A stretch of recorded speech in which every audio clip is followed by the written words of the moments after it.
자, 질문이 없으면 오늘은 2장 금융 시스템의 개관에 대해서 하겠는데 2장으로 넘어가기 전에 먼저 지난 장 마지막 부분을 잠시 더 보죠.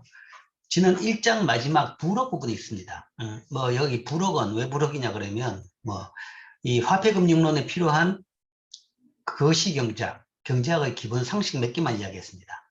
총산출, 총소득, 물가수준, 인플레이션의 정의 다 알고 있죠. 잘 알고 있는데 한번 다시 리마인드 시키자라는 겁니다. 총산출과 총소득은 일반적으로 GDP라 그러죠. 그러니까 국가 경제 전체를 나타내는 첫 번째 경제 지표. 그게 이제 국가 경제 순환 모형, 국민 경제 순환 모형도 내에서 이 흐른 양, 1년 동안 흐른 양으로 나타내죠. 그게 GDP, 국내 총생산이고, 이걸 이제 좀 더 엄격하게 정의한다 그러면 1년 동안 한국가 내에서 생산된 모든 최종 재화와 서비스의 시장 가치죠. 그리고 이게 이제 총산출량이고, 총산출량. 그러니까 개념적으로 산출량이라 그러는데, 거기에 매칭하는, 실제 데이터의 용어는 GDP, 국내 총생산이 되죠. 그 다음에 이 국내 총생산은 결국은 국가 전체의 소득하고 일치한다. 총소득과 일치한다. 한 해에 생산된 재화와 서비스에 얻게 되는 생산 요소의 소득의 합계인 총소득은 총산출과 일치한다. 즉, 이 GDP는 국민 소득하고 일치한다라는 거죠. 총산출량 GDP는 총소득과 일치한다라는 거죠. 총소득이라는 것은 이제 가계의 소득만을 이야기하는 것이 아닙니다. 국가 전체의 소득이죠. 국가 전체의 소득이라는 것은 기업이 갖게 되는 소득도 있고, 그 다음에 국가가 가지는 정부의 세금이지만 이런 것도 다 포함됩니다. 그래서 그거의 총합. 그러니까 이제 국가 경제라는 것은 한 해 동안 열심히 생산해가지고, 그거 가지고 뭔가 하면 전 국민이 나눠 가지는 셈입니다. 그게 생산자가 가지기도 하고, 근로자가 가지기도 하고, 그 다음 기업이 가지기도 하고, 국가가 가져가지고, 국가 정부 조직 운영용으로 쓰기도 하고, 아니면 어떤 사업용으로 SOC 투자를 할 수도 있고, 아니면 복지 사업에 사용할 수도 있고, 등등 그런 식으로 사용을 한다라는 거죠. 그러니까 산출량과 소득은 일치한다. 그 다음에 이제 실질 변수와 명목 변수. 실제 이제 2차, 화폐금융론에서는 화폐와 금융을 얘기하죠. 그죠? 그 화폐가 이 소위 명목 값을 만들어냅니다. 화폐 양에 따라서. 그 관계를 이야기하기 위해서 먼저 실질과 명목 변수의 차이를 이해해야 되죠. 현재 가격을 이용해서 최종 재화와 서비스의 총 가치를 계산할 때 이를 명목 GDP라 한다. 지금 앞에서 바로 전장에서 정의했던 GDP는 사실 정확하게 표현한다 그러면 명목 GDP죠. 명목 GDP고, 그런데 이제 명목 GDP의 단점이라고 하면 그것은 실제 생산량의 변화가 없더라도 가격만 오르면 GDP가 늘어나는, 그러니까 생산액이 늘어나는 같이 나타나는 거죠. 그래서 그게 이제 하나의 약점이 되는 거죠. 그래서 그 약점을 보완하기 위해서 만든 다른 지표가 실질 GDP입니다. 명목이라는 용어는 현재 가격을 이용해서, 시장 가격을 이용해서 가치를 측정하는 것인데, 명목 GDP에는 그런 단점이 있기 때문에 그것을 보완하기 위해서 만든 것이 이제 실질 GDP인데, 이 실질 GDP는 이제 하기에 나름인데 대부분 좀 여러 다양한 방법이 있긴 하지만 가장 많이 쓰는 방법은 한 해의 값을 고정시킵니다. 고정시켜가지고 그 해의 물건 값 가지고, 한 해의 물건 값 가지고 어떤 한 해의 한 해를 결정하는 거죠. 한 시점을 결정하는 거죠. 결정하고 그 시점의 가격 가지고 다른 해, 매해의 GDP를 계산합니다. 그렇게 되면 가격은 변동하지 않으니까 거기서 계산된 GDP는, 실질 GDP는 물량 변화만을 나타낼 수 있는 거죠. 즉, 경제 후성에 대한 신뢰만한 지표는 명목 GDP가 아까 말한 대로 그런 인플레이션, 물가 변화에 따른, 가격 변화에 따른 뻥튀기가 발생할 수 있기 때문에 보다 신뢰할 수 있는 지표는 일정 연도의 가격으로 가치를 표시하는 것이다. 이렇게 불분가격으로 표시한 GDP를 우리가 실질 GDP라 한다. 불변 가격이라는 것은 한 해로 가격을 고정시켰다. 그러면 가격이 불변인 거죠. 그걸로 이제 다른 해의 가격까지도, 다른 해의 가치도 다 계산하는 거죠. 그런 것을 실질 GDP라고 합니다. 실질이란 용어는 불변 가격을 이용해서 가치를 측정하는 것을 나타낸다. 그래서 어떤 변수를 볼 때 동일한 시점에 변수의 값들을 비교하는 것은 아무런 문제가 없습니다. 뭐 실질을 써도 되고 명목을 써도 되고 전혀 관계가 없어요. 예를 들어서 뭐 작년 GDP를 국가 간 비교하자. 그럴 때는 국가별 실질 GDP를 굳이 구할 필요가 없습니다. 모든 나라가 동일 시점이기 때문에 동일하게 비교하면 돼요. 큰 나라가 크고 적은 나라가 적은 겁니다. 그러나 시점이 다르다 그러면 다른 문제가 된다는 거죠. 우리나라 GDP를 이야기하더라도 작년의 GDP하고 10년 전의 GDP하고 값이 배가 늘었으니까 뭐 경제가 배가 늘었구나 라고 볼 수 없다는 이야기죠. 그게 명목값으로 봐가 배가 늘었다고 해가지고 늘었다고 볼 수 없는 겁니다. 실질값으로 봐서 배가 늘어야지 우리나라 생산량이 배가 늘었다라고 볼 수 있는 겁니다. 그래서 시점이 다른 경우에는 불변 가격을 써야 된다. 동일 시점 데이터끼리는 그럴 필요가 없어요. 전혀 관계 없습니다. 그러나 시점이 다른 경우에는 불변 가격을 써야지 올바른 비교를 하게 된다. 그렇죠? 그다음에 여기서 이제 물가 수준이라는 게 나오죠. 뭐 사실은 물가를 보는 첫 번째 지표가 GDP 디플레이터인데 그거는 이제 명목 GDP 나누기 실질 GDP에다 곱하기 100을 한 거죠. 그게 이제 물가 지수입니다. 그게 제일 좋은 물가 지수인데, 그러니까 통상 이렇게 세 개의 물가 지수가 지표가 나오는데 GDP 디플레이터가 제일 처음에 나오죠. 그래서 이게 가장 한 나라 전체의 물가를 표현하는 가장 좋은 지표인데 문제는 데이터가 굉장히 늦게 나오고 그 다음에 이 월간 데이터가 없습니다. 아무리 짧아봐야 분기 데이터밖에 없다라는 거죠. 속보성이 떨어지고 세밀한 부분까지 보기는 어렵다라는 그런 단점 때문에, 왜냐하면 GDP 집계가 워낙 전수조사를 하기 때문에 시간이 많이 걸린 작업입니다. 그래서 가장 품질은 좋지만 그걸 제대로 사용을 못하는 거죠. 그래서 사실 사후적인 연구에서는 대부분 GDP 디플레이터를 통해 가지고 물가를 분석하지만 현실적인 경제 정책에서는 그것보다는 속보성이 뛰어나고 조금 더 디테일한 물가 지수를 만들어 사용하고 있죠. 그래서 가장 많이 사용되는 물가 지수가 소비자 물가 지수입니다. 대부분 나라에서 가장 많이 사용한 것이 소비자 물가 지수입니다. 그래서 이거는 뭐 거시에서 배운 같이 그 나라의 가장 전형적인 베스킷을, 그러니까 사람들이 구입하는 물건들의 양들을 조사해가지고 그 양을 매달 구입하는 비용을 조사하는 거죠. 조사해가지고 뭐 지수를 만들어가지고 물가로 쓰는 겁니다. 그래서 그 지수가 올라가면 물가가 오른다. 뭐 지수가 떨어진다 그러면 물가가 떨어진다라고 볼 수 있는 거죠. 자, 그래서 이제 물가 지수는 경제의 평균 물가다 하는 거죠. 근데 이제 소비자 물가 지수가 GDP 디플레이터보다 더 나은 점도 있습니다. 왜냐하면 소비자 물가 지수는 소비자가 사용하는 관심 가지는 부분만 가지고 만든 구성이죠. 근데 GDP 디플레이터라 그러면 전체 양이기 때문에 이제 누가 관심을 가지냐 물가 지수에 따라 달라지죠. 일반적으로는 소비자들이 생계비 때문에 물가에 대해서 관심이 큽니다. 관심이 크기 때문에. 그렇다 그러면 사실은 일반적인 소비자와 무관한 뭐 철근 가격이나 콘크리트 가격이나 뭐 이런 건 사실 소비자는 어떻게 되는지 잘 관심이 없죠. 그래서 그런 걸 빼고 실제 소비자들이 관심을 가지는 걸로서 만들어졌다는 차원에서 소비자 물가 지수가 소비자들한테는, 일반 사람들한테는 훨씬 더 유용한 지표입니다. GDP 디플레이트보다. 그래서 그런 장점도 있습니다. 그래서 어쨌든 이런 걸 가지고 우리가 물가를 판단한다는 거죠. GDP 디플레이터나 소비자 물가 지수를 가지고. 그 다음에 아마 이게 생소한 사람이 많을 겁니다. PCE 디플레이터. Personal Consumption Expenditure Deflate입니다. PCE라는 것은 개인 소비 지출 디플레이터인데요.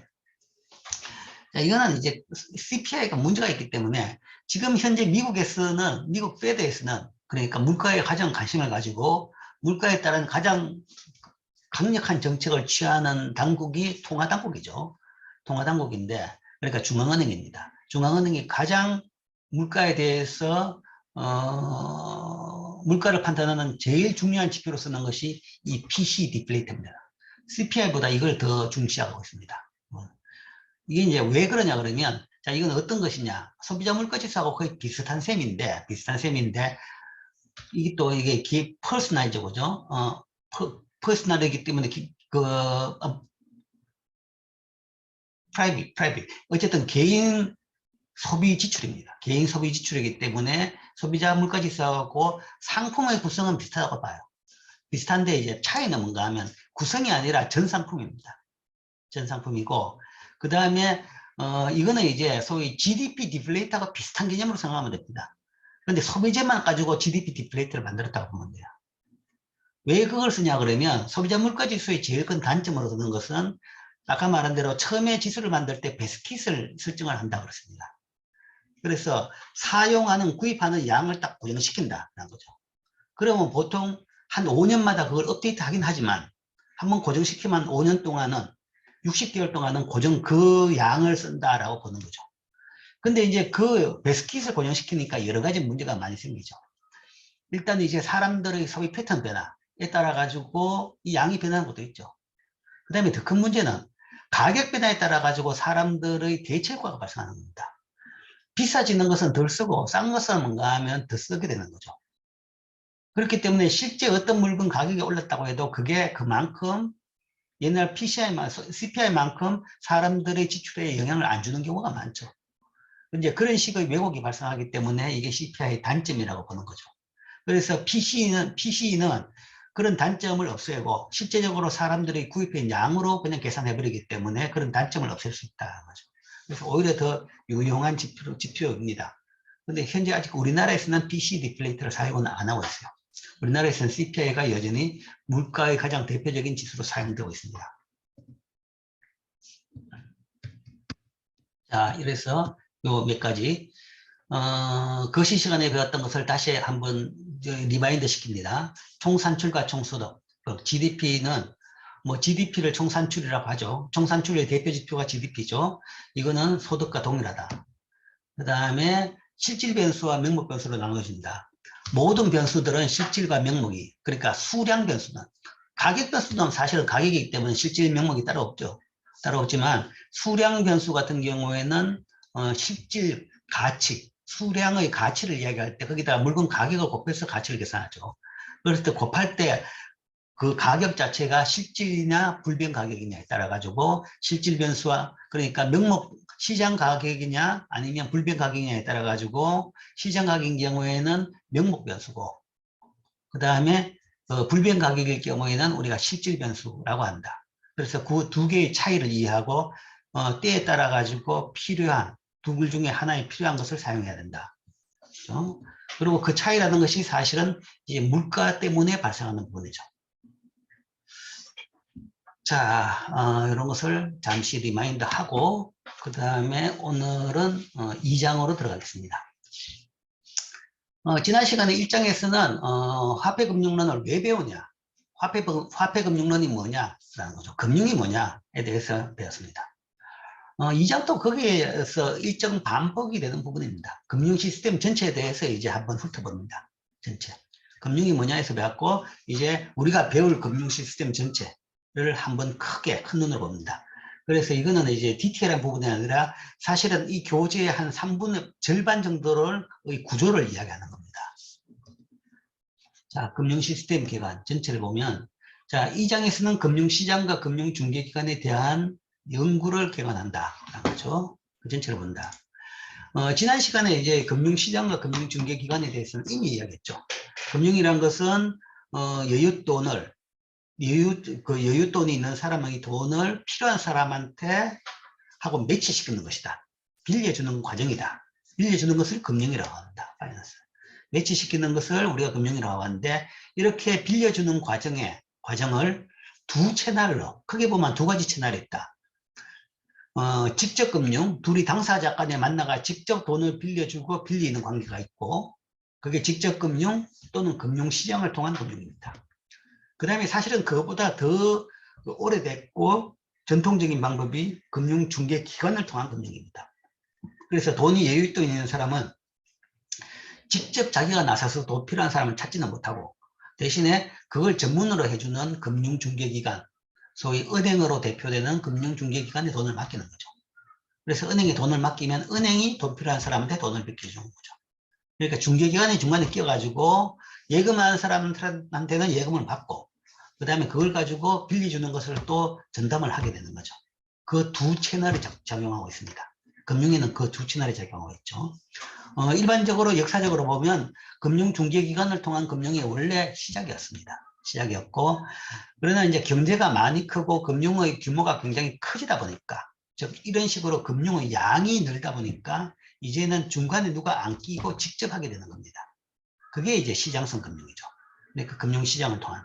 그러니까 금융시장이 잘 돌아가고 있는 나라 같은 경우에는 대부분 선진국들입니다. 그리고 경제의 규모가 크고 선진국들만 있다는 거죠. 대도국 같은 경우에는 시장이 돌아갈 정도, 금융시장이 돌아갈 정도의 규모와 인프라와 그 다음에 실력이 안 됩니다. 안 되기 때문에 그게 없는 겁니다.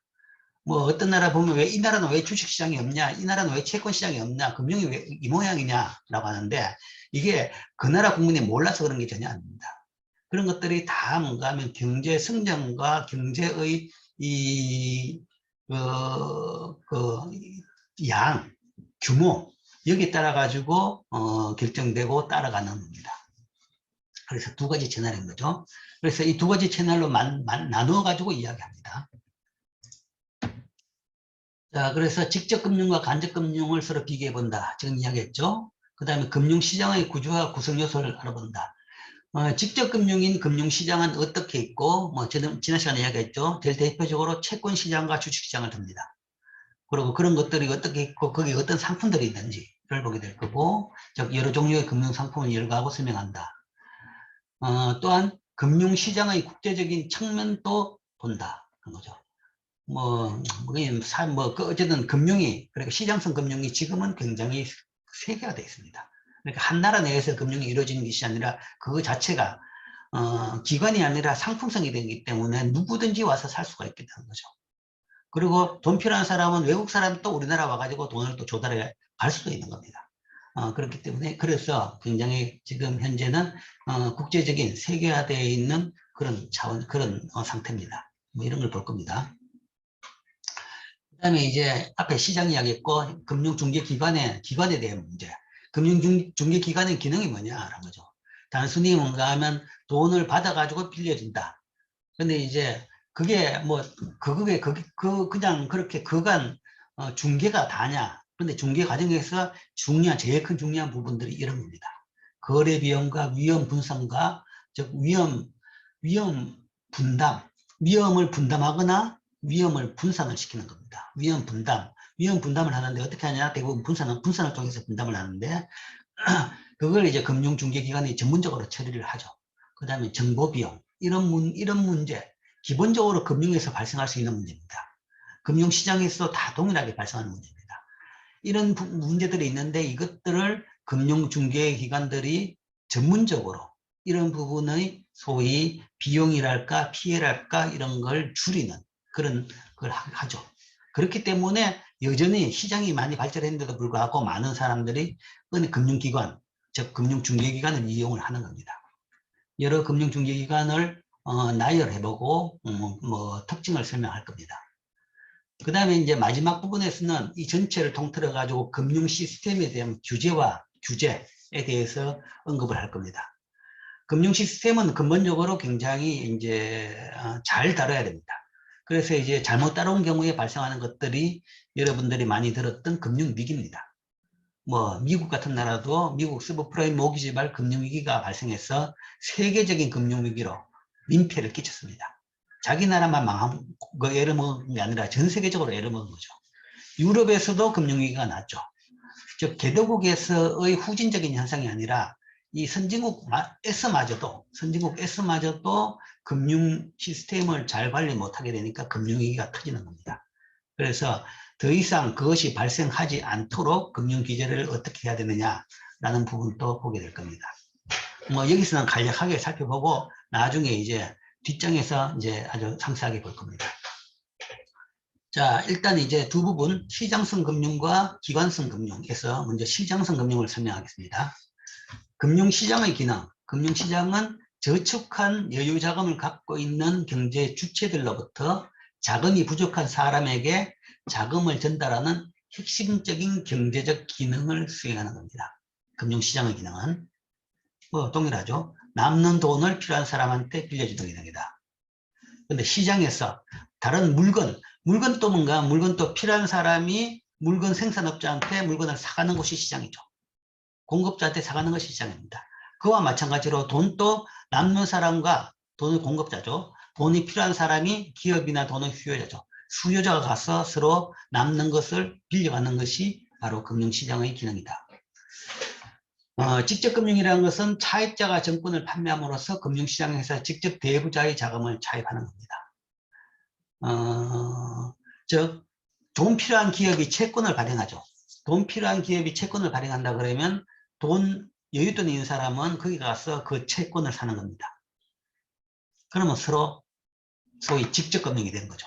남는 사람 돈이 돈 필요한 사람한테 들어갑니다. 그러니까 돈 남는 사람은 현금을 주고 대신에 채권이란 종이 쪽을 받았죠. 종이 쪽을 받고, 그 다음에 돈 필요한 사람은 채권이란 종이 쪽을 발급하고 난 뒤에 나중에 발급하고 난 뒤에 준 대신에 현금을 받았습니다. 물론 이제 나중에 그 발행한 채권에 대해 가지고 약속은 지켜야 되죠. 약속이라는 것은 반대 방향으로 다시 또 현금 거래가 발생해야 됩니다. 발생해야 되는데, 일단 금융은 이제 이런 식으로 발생한다 하는 거죠. 채권을 통한 것. 근데 여기서 이제 정권이라고 그랬죠. 정권, 채권, 차이를 이야기하면, 정권은 모든 유가 정권을 다 총칭합니다. 그럼 유가 정권이 뭐냐? 제일 대표적으로 채권이죠. 그 다음에 주식도 정권입니다. 주식도 유가 정권이라는 거죠. 물론 지금은 채권도 그렇고 주식도 그렇고 종이 쪽으로 안 찍습니다. 안 찍고 전자적으로 발행돼 가지고 눈에 보이진 않죠. 뭐 자기 계좌에 뭔가 하면 내가 투자한 걸로 나오지만 실제적으로 옛날에는 종이에다 다 찍었습니다. 주권이라고 해가지고 그런 개념으로 보면 됩니다. 그러니까 유가 정권, 어떤 가치가 있는 종이 쪽이다 한 거죠. 그게 정권입니다. 근데 가치가 있는 종이 쪽인데 그래, 그 어떤 가치, 권리관계를, 금전적 권리관계를 적어놓은 종이 쪽인데, 그 권리관계가 어떤 것은 나중에 갚겠다. 얼마 액수를 갚겠다라고 적어놨으면 그걸 채권이라고 그러고, 그 다음에 어떤 것은 이 회사의 얼마만큼의 권리를 너가 가진다 라고 적어놨으면 그거는 주식이라고 이야기한 겁니다. 이 회사의 한 주, 주권 한 장이다. 주권이다 라고 적어놓습니다.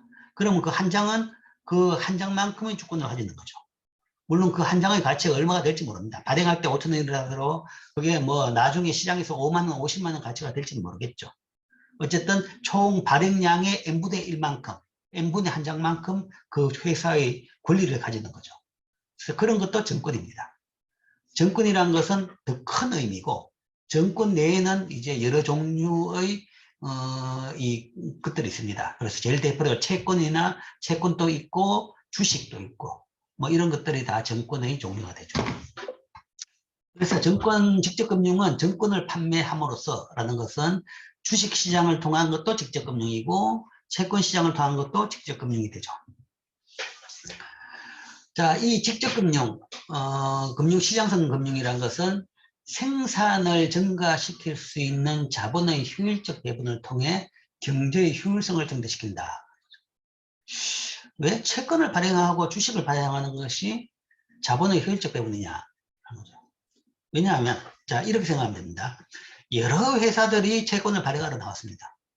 발행하러 나왔다 그러면 투자자는 이제 그걸 가리겠죠. 어떤 채권을 살 것이냐 합니다.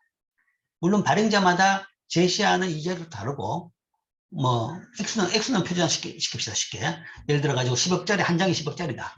그런데 이제 이자율은 다 다를 겁니다.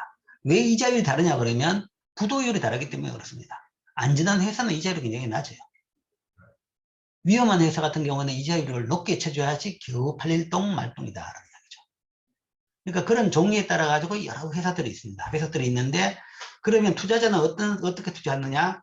보통 뭔가 하면 물론 이제 하이 리스크 하이 리턴 위험을 선호하는 사람도 있긴 있겠지만 보통 투자자 같은 경우에는 더 안전한 쪽부터 투자를 하는 겁니다. 시장에서 어느 것부터 팔리느냐? 안전한 회사부터 팔리는 겁니다.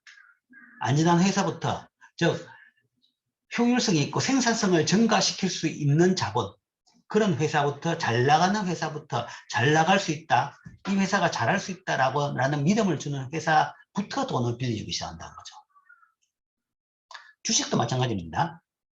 주식도. 그러니까 서울 정권거래소에 상장되어 있는 주식회사는 대부분 그래도 굉장히 크고 건실한 회사입니다. 일부 부실이 있을지 모르지만 대부분은 건실한 회사입니다. 그리고 이제 그 시험을 다 통과하는 회사죠. 상장 과정에서 여러 심사를 받아가지고 조건이 되는 회사만 그 상장을 시켜주는 겁니다. 즉, 들어가는 것도 일단 쉽지 않습니다. 그 이야기는 어느 정도 생산을 증가시킬 수 있는 그런 자본이다 라고 인정되어야만이 주식시장에서 주식을 판매할 수 있는 겁니다. 그러니까 그 자체가 뭔가 하면 그 시장 자체가, 그 시장에 참가하는 자체가 자기의 노력으로, 그러니까 내 돈이 안 떼이기 위해서, 그 다음에 내가 투자한 것이 나중에 더 큰 돈을 받기 위해 가지고 그거를 가리는 노력을 열심히 하는 거죠. 물론 이제 사후적으로 보면 그 노력을 했는데도 불구하고 실패하는 경우도 많겠지만, 그러나 누구나 사전적으로는 열심히 노력해가 더 좋은 회사, 성장성이 있는 회사, 부도 안 날 회사에다 투자를 하는 겁니다. 그럼 그 과정 자체가 뭔가 하면 더 생산을 증가시킬 수 있는 자본의 효율적 배분이 되는 거죠. 그게 시장의 기능이다. 거죠. 구매를 위한 계획을 잘 세울 수 있어가지고 소비자의 후생을 정리할 수 있다. 거죠. 뭐 이렇게 되면, 이렇게 소비자 입장에서도 뭐 기업도 그런 식으로 기업을 잘 선정해가지고 더 효율적으로 투자가 이루어지는 겁니다. 효율적으로 투자가 이루어지고, 또한 이걸 통해 가지고 투자자 입장에서도 내가 지금 돈이 있는데 이 여윳돈을 지금 딴 데 투자할 데가 없다 그러면 뭐 어떻게든 뭐 들고 있든지 아니면 지금 써버리든지 해야 되는 거죠.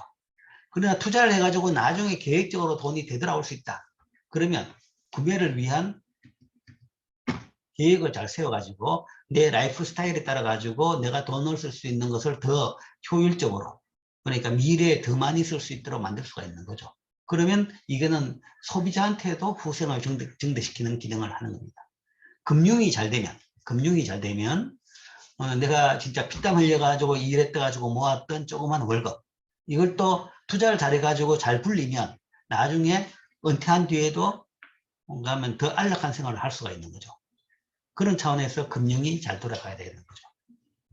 금융시장이 또 그런 기능을 뭐 할 수 있다라는 거죠. 물론 사후적으로 뭔가 하면 이게 실패한 경우도 있긴 있죠. 뭐 이 와중에 금융위기가 터져가지고 다 날아갔다. 뭐 그런 경우가 있긴 있지만 사후적으로 사전적으로는 이런 차원에서 이게 바로 금융시장의 기능이 됩니다. 뭐 그림으로 이야기하면 뭐 이렇게 되죠. 어쨌든 이게 돈이 대부자 저축자, 여유자금 있는 사람, 그 다음에 돈이 필요한 사람이죠. 전통적으로 우리가 국가경제에서나 모형도에서 보면 이게 이제 돈이 남는 사람 같은 경우에는, 이 돈이 남는 사람은 가계고 돈 필요한 건 기업이라고 이야기했지만, 실제 현실에서 보면 이제 모두가 양쪽 다 위치할 수 있습니다. 그러니까 여윳돈이 있는 사람이 개인 가게가 있을 수도 있고, 뭐 요즘은 사실 우리나라에서도 가게가 여윳돈이 많잖아요. 일부 아주 소수 가게만 여윳돈이 많고 대부분 사람들은 여윳돈이 별로 없죠. 미국 같은 선진국은 더 심해요. 아마 전 국민 중에서 저축하는 사람이 한 10%, 20%밖에 안 될걸요. 20%. 대부분 집들은 뭔가 하면 거의 마이너스를 계속적으로 유지하고 있는 그런 상태.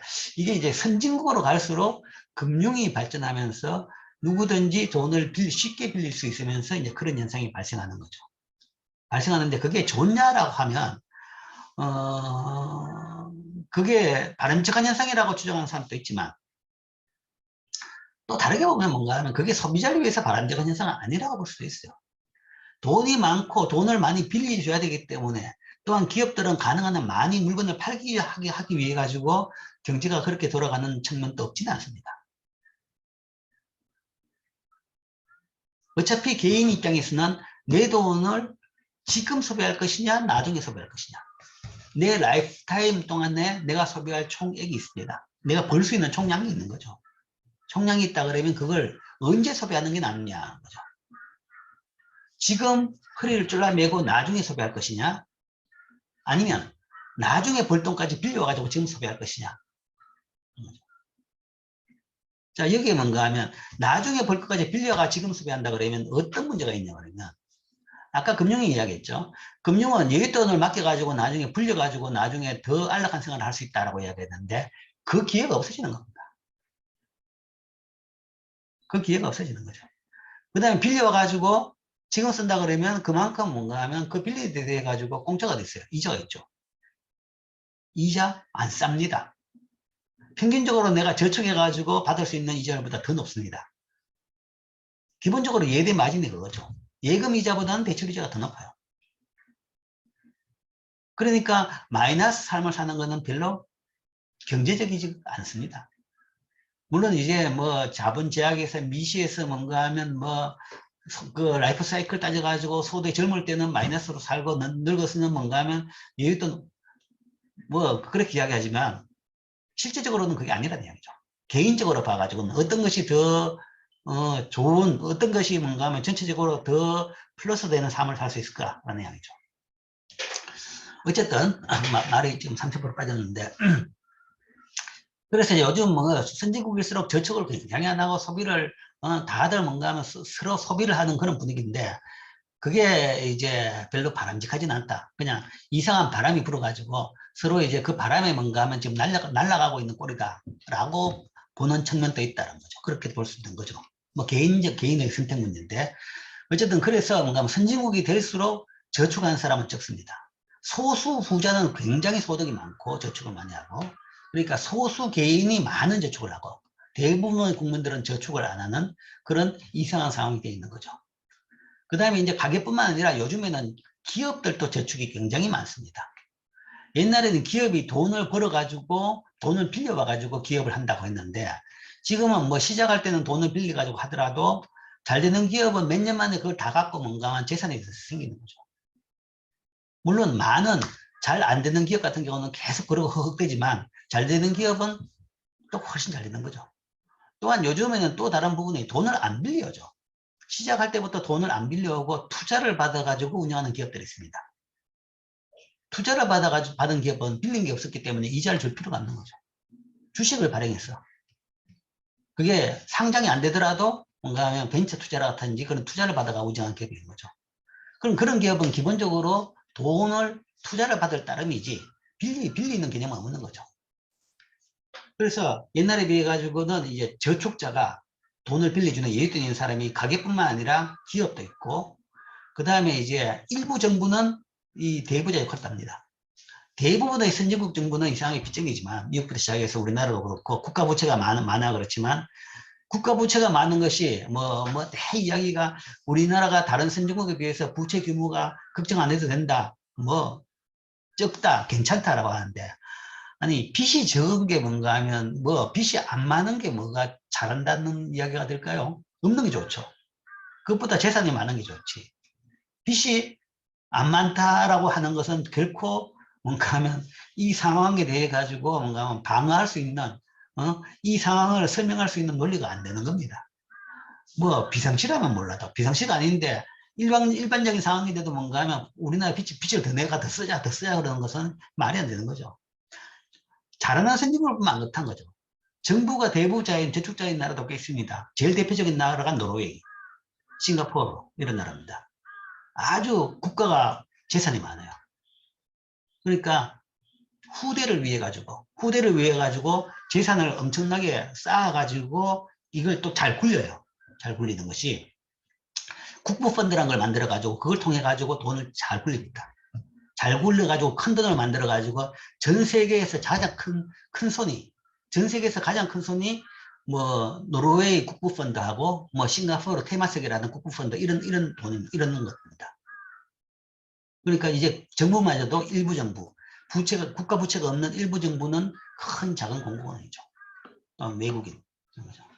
그래서 전형적인 가게가 작은 공공원이 아니라 이제는 기업, 정부, 외국인 또 다 자금을 빌려줄 수 있는 사람이고 또한 반대로 보면 자금을 빌리는 것이 전형적으로 기업이다라고 하는데 뭐 그런 기업들도 많이 있지만 이제는 사실 현실적으로 이야기하면 대부분의 중앙정부는 그 선진국 정부는 여기 있습니다. 넘버원이 미국이죠. 최대 빚쟁이 미국이고 액수가 엄청나게 크죠. 그러나 이제 경제가 워낙 크기 때문에 뭐 경제 규모에 비해서는 아직은 뭐 그냥 감내할 수 있을까라고 할 정도인데, 미국도 최근에 너무 늘어나가지고 지금 굉장히 미국도 이제는 위험할 수 있다라는 거죠. 그 다음에 일본 뭐 등등. 우리나라도 빠른 속도로 여기다 지금 이제 여기 따라가고 있는 겁니다. 절대로 좋은 게 아니죠. 그러니까 그 부채가 어디로 가느냐? 바로 여러분들한테 가는 겁니다. 국가 부채라는 것은. 국가 부채는, 그러니까 자식들한테 뭐 국가라는 것도 일반 가계하고 똑같습니다. 국가 경제라는 것은. 자식들한테 재산을 물려줘야지. 빚을 물려주면 어떡하나 이거죠. 개인 간에는 만약에 자식이 한테 빚을 많이 물려준다 그러면 개인 파산 또는 뭔가 하면 그 상속을 안 받아가지고 그거를 내가 승계를 안 할 수도 있습니다. 법적으로. 대신에 뭔가 하면 그 돈 빌려준 사람들이 다 망하는 거죠. 떼입버리는 거죠. 그러나 국가의 부채는 다음 세대라고 해가지고 안 받겠다는 게 안 통합니다. 언젠가는 누군가는 그걸 갚는 겁니다. 그게 자꾸 커지면 금융위기가 터지는 거죠. 그래서 금융위기가 터진 것이 유럽 금융위기인 겁니다. 유럽 소위 픽스 4개 나라 금융위기. 포르투갈, 그리스, 뭐 스페인, 아일랜드 이 네 나라죠. 네 나라가 국가 부채발, 그러니까 부채가 너무 커져가지고 더 이상 못 갚게 된 거죠. 그래서 금융위기가 난 겁니다. 어쨌든 돈 남는 사람, 필요한 사람이 옛날하고 많이 달라졌다. 그 다음에 여기 돈을 빌린 사람도 요즘에 선진국들은 가게도 많이 빌립니다. 개도국에서는 가게가 돈을 못 빌려요. 돈이 없기 때문에 가게까지 돌아갈 돈이 없어요. 그래서 안 빌려주는 겁니다. 그러나 선진국이라는 것은 상대적으로 그 돈이 많은 나라죠. 그러면 기업들은 상대적으로 돈이 덜 필요하고, 금융기관에는 돈이 많고, 그러면 이제 그게 가게까지도 가는 겁니다. 그래서 요즘에는 선진국에서는 가계대출이 굉장히 큰 부분을 차지하죠. 물론 가계대출을 한 것은 주로 부동산 담보대출이 됐던 거죠. 모기지죠. 그 다음에 이제 그래도 그 나라에 돈이 남았다. 그러면 외국인 또 와가지고 우리나라에 와가지고 돈을 빌려가는 겁니다. 그래서 이 네 개가 다 자금 공급원이 될 수도 있고 자금을 빌려가는 사람도 될 수 있는 겁니다. 그리고 금융이라는 것은 돈 여윳돈 있는 이 사람하고 돈이 필요한 이 사람하고 둘이를 연결시키는 거죠. 연결시키는 건데, 이게 금융중개기관을 통해서 돈이 가고, 물론 돈을 갔는데 나중에 갚을 때는 반대로 가겠죠. 그 다음에 또한 다른 채널은 직접금융이죠. 금융시장을 통해서 여기서 이쪽으로 가는 겁니다. 이 금융시장은 채권시장과 뭐 주식시장 뭐 이런 것들이 대표가 되겠죠. 이런 걸 통해서 가기도 합니다. 그 다음에 이제 금융중개기관이 금융시장에 직접 투자도 합니다. 직접 투자도 하죠. 뭐 이런 식으로. 그래서 이걸 간접금융, 금융중개기관을 통한 금융을 간접금융이라고 하고, 금융시장을 통한 금융을 우리는 직접금융이라고 이야기합니다. 이게 이제 금융의 전체의 그림입니다. 자, 금융시장의 구조. 금융시장의 구조, 이제 예를 들어 먼저 금융시장이 이제 여러 종류가 있죠. 여러 종류가 있는데, 아까 대표적으로 채권시장과 주식시장을 이야기했습니다. 지금 그 이야기입니다. 채무시장과 지분시장이라고 용어를 여기서는 조금 다른 용어를 썼습니다. 채무시장이라는 것은 채무증서가 거래되는 시장입니다. 이 채무증서에서는 만기가 언제 갚겠다라는 만기 일자가 딱 찍혀 있습니다. 그래서 이 시장을 가지고 채무시장을 다른 말로 채권시장이라고도 이야기하죠. 채권시장. 채권시장을 이런 채무시장, 그리고 만기가 기재되어 있는 채무증서가 거래되는 시장입니다. 그러니까 이걸 시장이라는 것은 발행 당시에 처음에 한번 거래되는 것이 아니라 발행되고 나가지고 그걸 산 사람이 또 다시 되팔기도 합니다. 계속 거래가 되는 거죠. 계속 많이 거래됩니다. 자금 사정에 따라서. 그래서 그걸 시장이라고 합니다. 발행시장만 아니라 유통시장까지 다 포함하는 거죠. 그 다음에 또 다른 금융시장은 지분시장이라고 했죠. 지분시장에서는 지분, 그러니까 회사의 지분입니다. 회사의 지분이 거래되는 시장. 회사의 지분이라는 것은 다른 말로 우리가 주식이라고 이야기하죠. 주식이라고 이야기하고, 그게 거래되는 시장, 소위 주식시장이라고 하죠. 주식시장. 이 주식시장에서는 주식을 사면, 근데 주식을 사람들이 왜 사냐라는 거죠. 주식을 왜 사냐. 자, 여러분 중에서도 최근에 주식 투자를 시작한 사람이 있을 겁니다. 주식을 왜 사냐 그러면 여러분들은 다 가격이 오를 것 같아 산다라고 하겠죠. 근데 그거는 이제 본질적인 대답은 아닙니다. 주식이 왜 발행됐으면 사람들은 주식을 왜 사냐? 거기에 대한 가장 본질적인 대답은 여기 관련되어 있죠. 배당을 주기 때문에 사는 겁니다. 주식에서는 뭐가 발생하느냐? 주식에서는 그게 회사의 가치이기 때문에, 회사의 지분이기 때문에 회사가 운영을 해가지고 이익이 나면 그걸 배당으로 주는 거죠. 물론 이익을 그대로 매년 주기도 하고 아니면 뭔가 하면 그걸 다시 재투자하기도 합니다. 재투자해가지고 기업이 규모가 늘었다 그러면 그거는 그만큼 기업의 가치가 올라가겠죠. 주가가 오는 겁니다. 근데 그 재투자 부분을 우리가 다 계산하면 그거 자체가 뭔가 하면 배당으로 다 계산할 수 있습니다. 재무이론의 가장 기본이 이제 그건데, 기업이 배당을 선택하는 거하고 아니면 재투자를 선택하는 거하고 어떤 것이 더 낫냐라는 것이 있는데, 투자자한테 어떤 것이 더 좋냐라는 것에 대한 연구들이 많이 있습니다. 많이 있는데 대부분의 연구는 동일하다라는 거죠. 동일하다는 것은 투자를 하든 배당을 하든 똑같다. 그러니까 배당을 한다 그러면 이익을 지금 당장 줘버리는 것이고, 그걸 배당을 안 하고 다시 투자한다 그러면 그거 뭔가 하면 더 키워가지고 나중에 주겠다라는 이야기입니다. 그래서 본질적으로 주식에 대한 투자에서 나오는 것은 배당입니다. 그러니까 기업이 운영을 해가 이익이 생기고 그 이익을 배당으로 주는 겁니다. 그래서 실제 이제 기업 가치를 볼 때는 우리가 나중에 이제 주식 파트에서 배우겠지만, 주식의 가치를 어떻게 평가하느냐, 그 기업의 소위 배당을 만들어낼 수 있는 이익을 보는 겁니다. 이익이 생겨야지 배당을 줄 수 있는 거죠.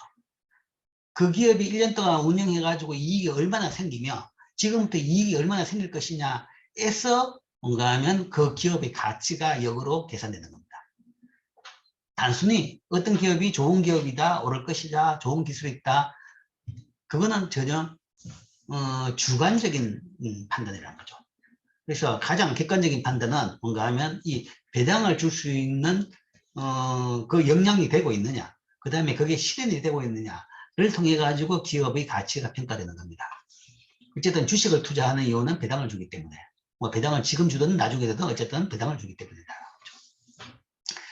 자, 그 다음에 또 금융시장을 나눠보면, 아까 잠시 이야기했지만 발행시장과 유통시장으로 나눠집니다. 둘 다 마찬가지입니다. 채권시장도 발행시장과 유통시장이 다 있습니다. 한 시장에서 다 되긴 되지만, 주식도 뭔가 발행시장과 유통시장이 다 한꺼번에 됩니다. 그래서 물론 이제 우리나라의 증권거래소, 일반적인 거래소는 다 유통시장입니다.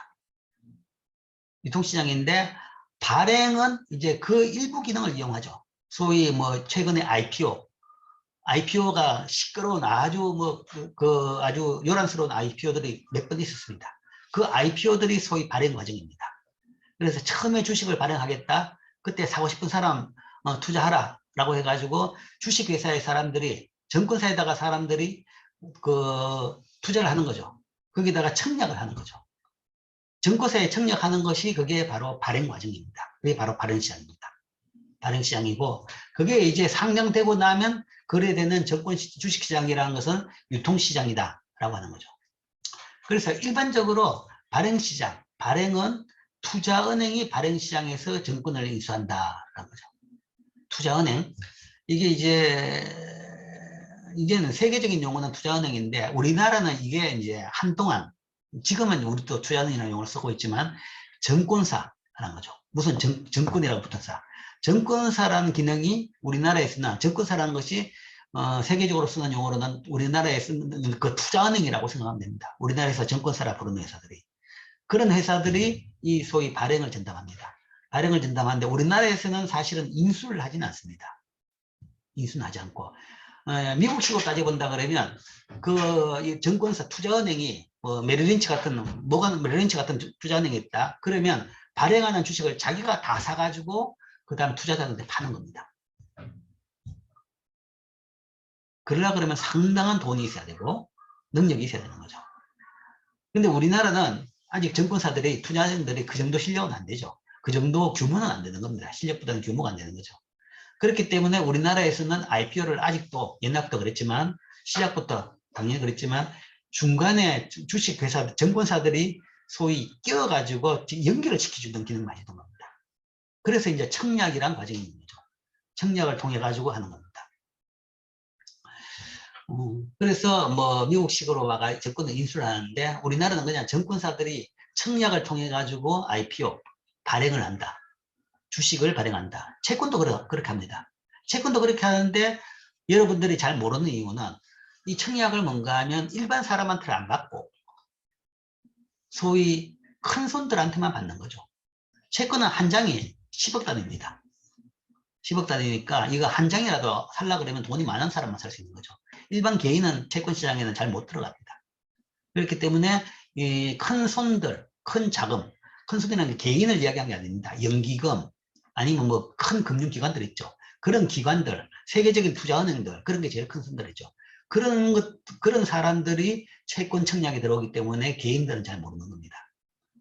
어쨌든 채권도 주식도 주식 증권사를 통한 청약을 통해 가지고 보통 발행되죠. 그게 발행시장입니다. 그 다음에 이제 유통시장에서는 뭐 중개인 딜러라는 것이 이제 옛날식의 개념입니다.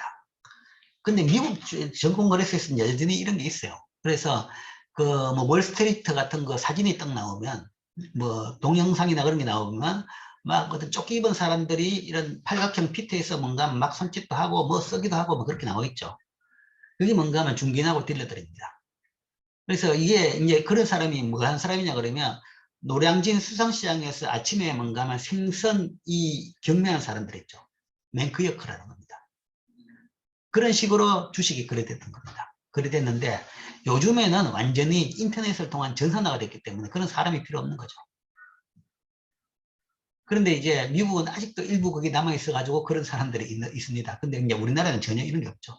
그래, 우리나라 유통시장은 그냥 중개인도 없고 딜러도 없고 그냥 인터넷으로 전자적으로 유통 거래가 된다는 겁니다.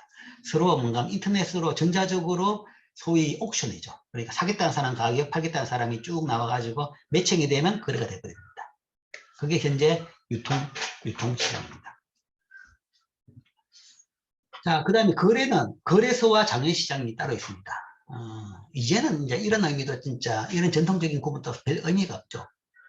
그러니까 이게 이제 저 거래소라는 것은 물리적인 장소가 있고 아까 말한 대로 뉴욕의 월스트리트가 있는 증권거래소 아니면 서울 여의도에 있는 우리나라 그 증권거래소 그게 이제 물리적인 거래소입니다. 어떤 장소에 사람들이 모여가 거래하는 겁니다. 그런 걸 거래소라는 거죠. 근데 사람들이 안 모이고 뭔가 하면 서로 끼리끼리 전화해가지고 거래하는 것을 우리가 OTC, 장외거래라고 합니다. 근데 지금은 이제 전자적으로 이루어지기 때문에 그 구분도 없어지는 거죠. 누가 여의도 가가지고 주식을 산 사람은 아무도 못 봤죠. 없어요. 파는 사람도 없고 아무도 팔러 가도 뭔가 하면 거기서 사는 사람을 찾을 수가 없고 사러 가더라도 파는 사람을 찾을 수가 없습니다. 그냥 집에 앉아가지고 인터넷으로 하는 것이 다들 전문 투자자도 다 그렇게 합니다. 그죠? 근데 옛날식으로 보면 이렇게 나눠졌다는 거죠. 그래서 이제 그 옛날 전통이 있기 때문에 그래서 뉴욕 스톡 익스체인지 이게 세계적으로 제일 큰 거래소죠. 뉴욕의 월스트리트가 있는 증권 거래소. 그 다음에 미국의 2대 거래소는 시카고에 있는 보드 오브 트레이드입니다. 여기서 나스닥이 거래가 되어 있죠. 나스닥과 온갖 선물들, 옵션들, 파생금융 상품들이 다 여기서 이루어집니다. 이런 것들이 유명한 거래소고 우리나라 서울에 있는 여의도에 있는 증권 거래소도 그렇습니다. 그런데 솔직히 지금 말하면 이 거래소 다 없애면 돼요. 없어도 돼요. 그런 뭐 거래소 자체가 필요가 없습니다. 전산 장비만 잘 가지고 있고 프로그램만 잘 운영하면 되는 겁니다. 옛날식으로 봐서 중간에 사람이 끼어가지고 거래를 했을 경우에 이제 이런 게 필요했다. 나머지 장외거래는 쉽게 이야기하면 옛날식으로 봐가지고 전화로 거래한다든지 뭐 그런 것들이 다 장외거래입니다.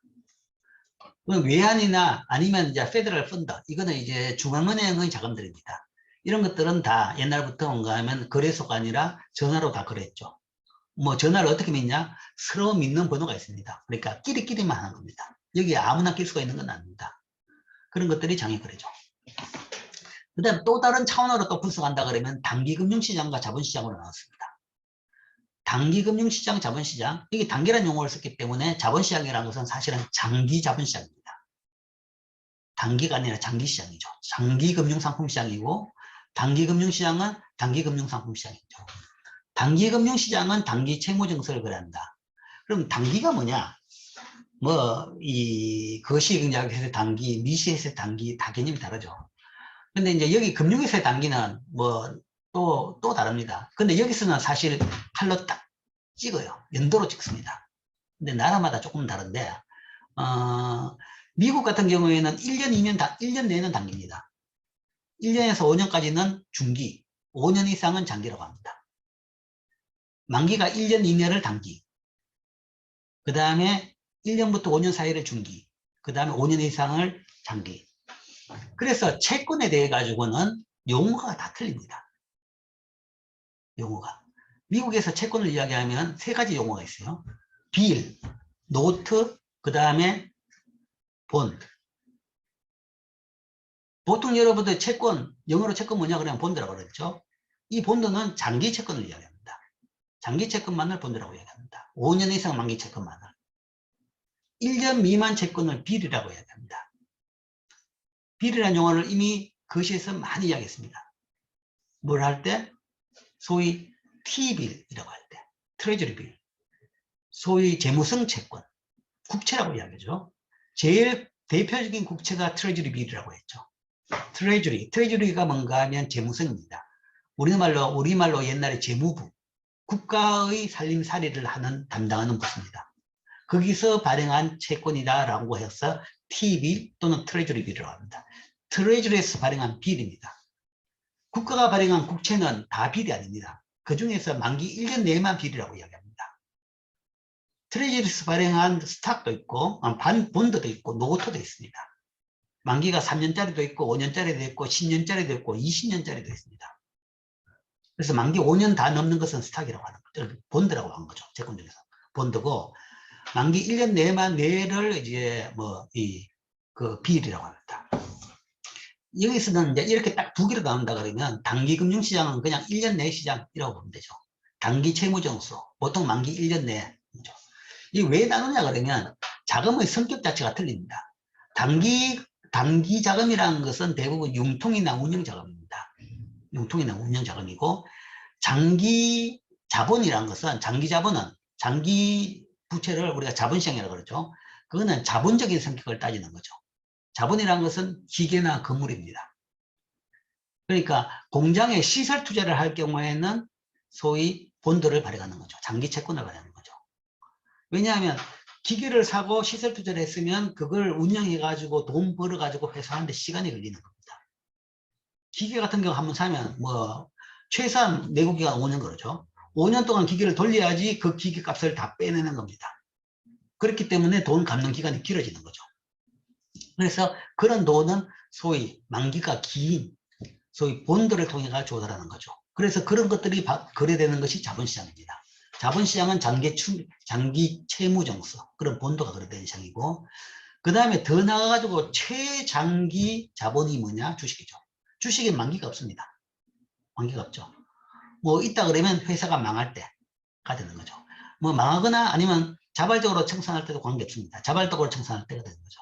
어쨌든 주식이 발행될 때는 이거는 만기가 없다라고 보는 겁니다. 그래서 이거는 이제 자본시장이라고 보는 거죠. 그래서 나누면 단기 자금은 운영자금 같은 용도로, 그리고 금방 빨리 쓰고 빨리 갚아야 되는 것이고, 장기 또는 자본시장 같은 경우에는 시설자금 같은 것들이 서로 거래되는 시장이다. 이렇게 또 나눌 수 있습니다. 현황을 본다 그러면 주요 단기 금융 상품 보면 미국이기 때문에 우리나라하고 조금 다른 측면이 있습니다. 어쨌든 재무성 단기증권, 아까 말한 그 T빌이라고 했죠. 이게 2010년 기준으로 10억, 100억, 1000억, 1조, 한 1.8조 달러 정도가 되고, 그 다음에 은행의 CD, 그러니까 이 단기 금융시장에서 이 단기 금융을 하는 사람들이 주체가 누구냐 그러면 부채가 있는 국가죠. 그죠? 국가가 소위 부채가 있다, 국가 부채가 있다 그러면 이걸 발행해가지고 부채를 만드는 겁니다. 그 다음에 금융기관도 예금 가지고 돈 다 빌려줄 수 있으면 되는데 그 이상 돈 빌려줘야 될 일이 생겼다. 그러면 자기가 다시 또 뭔가 시장에서 시장성 금융을 통해 가지고 돈을 조달합니다. 그래서 은행이 주로 자금 조달하는 방법이 양도성 예금증서, CD입니다. CD를 통해 가지고 조달하죠. 여러분들의 은행에 가면 CD 예금을 들어라. 뭐 그런 이야기 들었습니다. 그것도 이제 그 비슷한 개념이다라고 보면 되죠. 그 다음에 기업들도 단기금융시장에서 돈을 조달합니다. 그걸 CP라고 합니다. CP. 그러니까 Commercial Paper라고 하죠. 상업어음입니다. 상업어음. 근데 이제 Commercial Paper하고 하기도 하고 아니면 리얼 빌을 하기도 합니다. 원칙은 리얼 빌이죠. 그래서 물품 거래상에서 발행됐던 어음이 있죠. 그 어음을 이 단기금융시장에서 할인을 받습니다. 그거 담보로 대출을 받게 되는 거죠. 보통 어음이라는 것은 뭔가 하면 3개월 만기입니다. 그래서 그 자체가 뭔가 하면 단기 상품이 되는 셈이죠. 그래서 기업들도 그걸 통해 가지고 자금 조달을 받습니다. 그 다음 마지막은 이제 중앙은행이죠. 페더럴 펀드라는 것은 이제 중앙은행이 통화정책 차원에서 돈을 뭐 채권을 발행하거나 아니면 채권을 회수하는 과정에서 사용하는 겁니다. 이런 것들. 그래서 이 단기금융시장에서 행정부, 그러니까 국가 살림살이 사는 정부, 그 다음에 은행 아니면 기업들이 단기 자금 조달하기 위해서 이런 금융상품을 발행합니다. 또한 통화정책 차원에서 중앙은행이 발행하기도 하죠. 여기서 제일 최근의 데이터를 보면 제일 큰 비중을 차지하는 것은 페더럴 펀드입니다. 뭐 정권 RP를 보면서. 그러니까 미국은 국가 부채가 많기 때문에, 국가 부채가 많은 나라이기 때문에 이게 제일 크구나라는 정도죠. 그 다음에 뭔가 하면 또 다른 국가 부채, 이거 있죠. 이거는 뭐 또 다른 차원이죠. 어쨌든 페더럴 통화정책 차원에서 이게 제일 많은 상태입니다. 그래서 이게 항상 많다고 이야기하기가 좀 무리가 있네요. 이때 특수하게 좀 많았다라고도 볼 수 있을 겁니다. 아마 작년 정도 데이터를 본다 그러면 이거는 굉장히 거의 0일 겁니다. 작년 같은 경우에는 아니고 올 초까지만 하더라도 미국은 양적 완화를 통해 가지고 돈을 엄청 공급을 했죠. 그러니까 페더럴 펀드 같은 걸 운영할 필요가 없습니다. 그러면 이게 0이 되죠. 이게 0이 됐다고 해가지고 그러면 뭐 자금 시장에 뭔가 하면 채권 발행을 안 했냐? 그건 아니라는 이야기죠.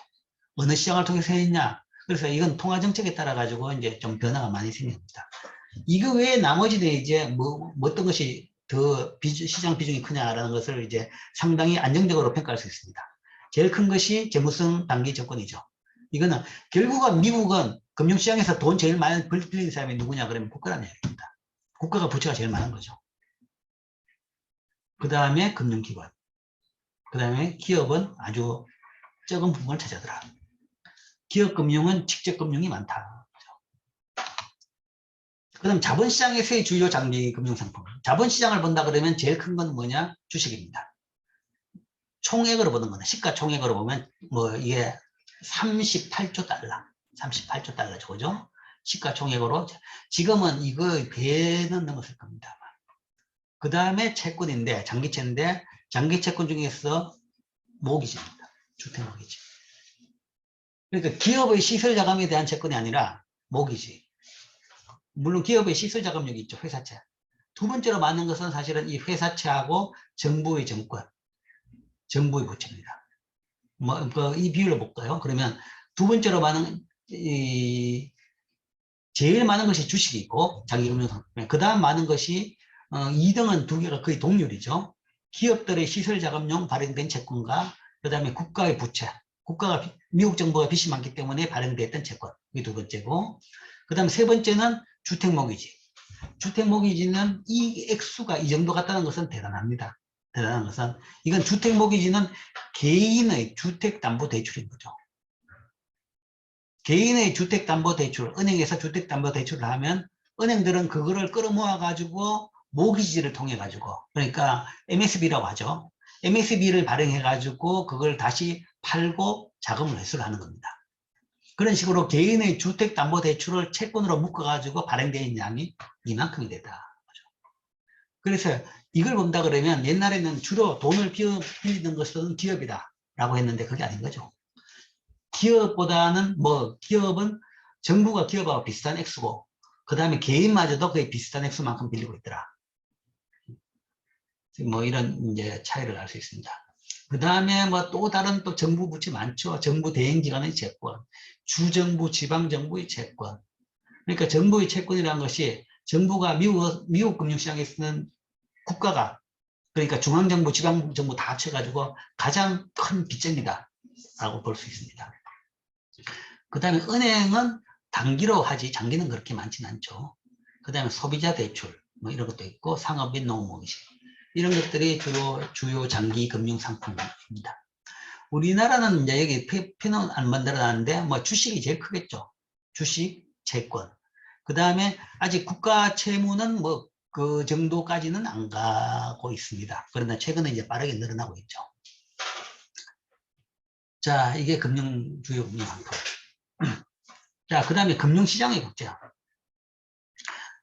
이제는 이제 세계적으로 금융시장이 굉장히 국제화가 됐다는 거죠. 그 이야기는 돈을 조달하거나 빌려주거나 돈을 그러니까 빌리는 사람도 빌려주는 사람도 다들 뭔가 외국이 다 개입을 한다는 거죠. 그렇기 때문에 외국채, 외국에서 팔리는 해당 외국 통화의 표시. 그러니까 이 외국채라 그러면 뭐 우리나라에서는 잘 없죠. 제일 대표적인 것이 유럽에서 판매되는 달러 표시 채권들 이런 것들이 많이 있습니다. 유럽에서는 유로, 지금 이제 유로로 발행돼야 되는데 유로가 아니라 달러로 발행된 채권이 굉장히 많죠. 뭐 그런 것들이 이제 외국 채권입니다. 이것이 팔리는 그 국가 화폐 이의 화폐로 표시되는 채권. 외국에서 팔리면 해당 외국 통화로 표시됩니다. 아니면 이런 거죠. 이 외국채를 대표로 그러면 우리나라에서 아리랑 본드 같은 것이 이런 겁니다. 아리랑 본드는 미국에서 발행된 달러 표시 채권입니다. 우리나라 국가가 돈을 조달하기 위해서 발행한 겁니다. 97년, 98년 금융위기 때 처음 발행했는데 그거는 이제 우리나라 내에서가 아니라 외국에서 미국에서 만들어 가지고 미국 통화로 발행하는 거죠. 그런 걸 외국채라고 얘기합니다. 유로본드는 이것이 팔리는 국가의 화폐 이의 화폐로 표시된 채권. 그러니까 아리랑 본드만 하더라도 그게 달러로 되어 있기 때문에 미국 내에서는 뭐 발행자가 뭔가 하면 미국이 아니더라도 뭐 무관하게 그냥 거래가 계속되죠. 달러가 되기 때문에. 그런데 자국 통화가 아니라 다른 통화로 발행되는 채권들이 있죠. 미국 내에서 원화로 발행됐다든지 유로로 발행됐다 그러면 그런 걸 유로본드라고 합니다. 근데 이제 미국 내에서 그건 많지 않고 유로본드가 제일 많은 것은 유럽입니다. 즉 아까 말한 대로 유럽에서 달러 표시 채권들이 발행되고 거래가 많이 됩니다. 즉 이것이 팔리는 국가의 화폐 이외의 화폐로 표시된 채권. 유럽에서는 유로로 사실 발행되고 유로로 표시된 채권들이 주로 거래돼야 되는데 그뿐만 아니라 유로가 아닌 달러 베이스 채권마저도 발행되고 거래가 많이 됩니다. 그런 것들을 우리가 유로본드라고 하고 그 다음에 유로커런시라는 것은 자국 이외 지역의 은행에 예금된 외국 통화를 유로커런시라고 합니다. 유로달러, 특히 미국 이외 지역의 미국이나 미국 은행의 해외 지점에 예금된 미국 달러 같은 거죠. 예를 들어 가지고 시티은행이 우리나라의 지점이 최근에 문을 닫으려고 그러는데 이쪽이죠. 거기다가 달러로 사람들이 예금을 했다. 그러면 그게 이제 유로달러가 되는 겁니다. 아니면 우리나라 은행에 대해서도 이제 달러 예금이 가능합니다. 물론 그 은행의 주체가 우리나라 은행이지만 그것도 유로달러라고 볼 수 있는 거죠. 사실 우리나라 은행이라고 이야기하는데 그것도 애매해요. KB, 하나, 신한, 우리은행 대표적인 4대 은행이죠. 근데 우리은행을 빼고 나면 우리은행은 최근까지 국유화되어 있었기 때문에 거의 반국유화되어 있었기 때문에 그걸 빼고 나면 그 3개 은행의 외국인 지분율이 70% 정도입니다. 우리나라 은행 같은데 은행의 주인은 우리나라의 사람이 아니란 거죠. 외국인이 주식의 70% 정도를 가지고 있는 거죠. 그러니까 거기에서도 이제 국적을 따지는 것이 무슨 의미가 있느냐라는 것을 한번 다시 생각해 볼 필요는 있어요. 그 다음에 주식시장도 세계화되어 있죠. 요즘 사람들은 인터넷으로 전 세계 다 투자를 하는 겁니다. 그러니까 금융시장이 옛날에 비해 가지고는 엄청난 세계화가 이루어져 있습니다. 그건 이제 그것을 특히 이제 주식시장이 이렇게 된 가장 큰 원인 자체는 인터넷의 발전, 홈트레이딩의 발전 덕에 누구든지 쉽게 외국과 거래가 가능했기 때문에 그게 가능해졌다. 거죠. IT 발전 이런 것 때문에 점점점 세계화가 심해졌다. 라는 것이 현재 금융시장의 현황입니다. 자, 그 다음에 금융중개기관, 이제 두 번째 파트, 금융기관에 대해서 봅시다. 금융중개기관은 간접금융을 하는 것이죠. 간접금융을 하는 것인데, 이거는 이제 간접금융을 하는데, 그러면 금융중개기관이 뭘 하기 때문에 사람들이 믿고 맡기고 그 다음에 거기서 돈을 빌려가느냐. 거래 비용을 낮춰주기 때문에 그렇습니다. 내가 직접 하게 되면 이게 거래 비용이 높은 거죠. 높은데 금융중개기관은 거래 비용을 낮춘다. 내가 직접 내 돈 빌릴 사람을 찾아다니려 그러면 엄청난 비용이 들고 성공할 확률도 낮습니다. 즉 비용 전체 그 확률 자체를 다 비용으로 볼 수 있는 거죠. 그런데 그 거래 비용을 금융기관들은 낮출 수 있는 거죠. 왜 낮출 수 있느냐? 규모의 경제입니다. 덩치가 크면 뭔가 하면 많은 돈을 빌릴 수 있으니까 누구나 와서 빌리려고 하는 겁니다. 그리고 누구나 와서 돈을 맡기는 거죠. 그렇기 때문에 쉽게 돈을 필요한 사람도 찾고 돈을 남는 사람도 찾게 되니까 거래 비용이 낮아지는 거죠. 그러니까 이제 항상 돈이 왔다 갔다 하니까 쌓여있는 돈이 있는 겁니다. 그래서 유동성 서비스를 해줄 수 있는 겁니다. 이게 금융기관의 제일 큰 기능이죠. 규모가 크게 되니까 많은 일을 하게 되니까 누구든지 쉽게 거기를 통해서 시장이 그거죠. 물리적인 시장이 하나 있다 그러면 옛날 재래시장 이야기하면 왜 사람들이 시장 가느냐? 거기 가면 파는 사람들이 다 있기 때문에 내가 원하는 물건을 살 수 있기 때문에 가는 겁니다.